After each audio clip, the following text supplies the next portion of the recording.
buntag ka na itong tanano. Malihog ko, ingna imong tapad nga, nalipay ko kay naa ka nagsayo ka.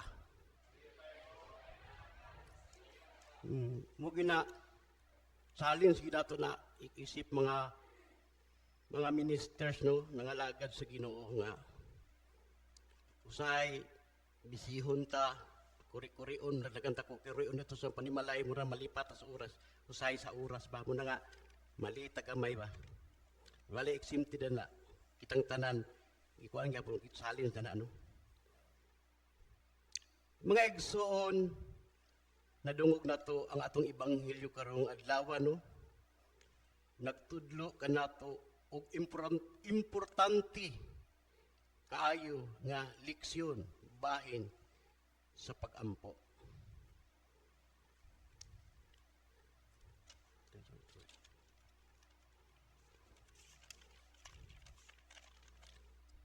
Sa atong ibanghilyo karong kabuntagon, nay usa ka amahan nga nagpakiluoy sa atong Ginoong Kristo. Dili lang kay nagpakiluoy, miluhod pagyud sa iyang atubangan. Sigog pamalandong, ang kaning pagluhod, importante di ay. Muna ng panahon sa misa, ang mismo atong obispo nga, panahon sa confession, murag itagaan na ito balor, pagtaga nagluhod kita kitang tanano, tuhuman di ayat na manindog human sa absolusyon. Kontra lang sa, sa ako lang yung observation na, kung sa lang nagtindog lang bitaw ka, wala kong depende sa itong kasing-kasing pag-approach sa ito, pagkuhan sa siyang pulong. Ang kwan yun, ang pagluhod yun. Nakita na ko ang pagluhod. Nagpakiluoy, yung kaluwiin taon, ang ukong anak. Patulon siya, o grabe ang iyang pag-antos. Kung musugmat kini, makadaghan na siya mahulog sa kalayo o sa tubig.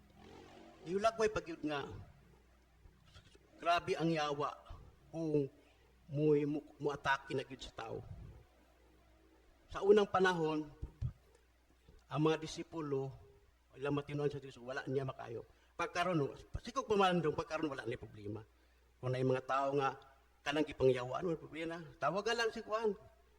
Si Padre Rex, Padre Rasol, andam na sila mo hingilin sa dawatang espiritu. Naan po si John Almed, muasis po. Pagkakaroon na. Tanawa ang usa ka amahan nga may panginahanglan, nga maayo ang iyang anak. Ngadto sa Ginoo, miluhod siya. Diha po ta usay kulang, no? Isip mga labi na taga-simbahan tanong. Unagi tayo mga panginahanglan nun. Dito ta mag-crack sa Facebook.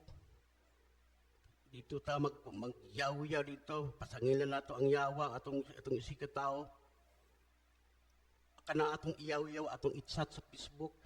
Dapat ato nang iampo muluhod ta sa Ginoo. Unsay atong pasabutan na nagpanuhan ang kaluyan ta sa atong isika tao. Ang nanglabasa po na't pareha po nang inanglan nato. Gitsalin kita. Nga, labi naging, likayan ginato ni, labi naging mga asawas, clergy na makalisod kayo gid. Magbantay, magbinantaya gid rin eh. Kudili lang asawas clergy, kudili ang mga membro usab nga kumahimo.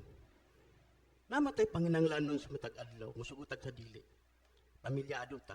Dili kay ang bana, rakrakan ang asawa, ang magbayis birsa. No.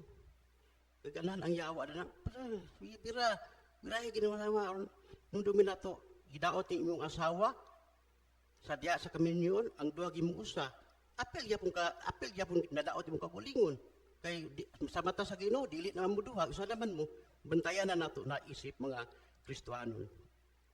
Mausap kitang mga amahan natay mga panginahanglan, no? Sa ngingong kamuluhod gid ta atong girespeto ang presensya sa atong makagahom nga Dios pinaagi sa atong pagpangaliupo. Kita usab mga ministers no.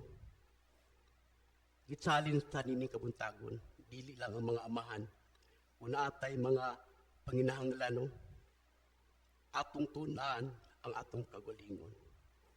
Nga dili kasi bisita sa kwan sigitsat itagkuan sa kwan ko dili muluhod ta magampo ta mangayo ta tabang diha sa atong amahan ngadto sa langit.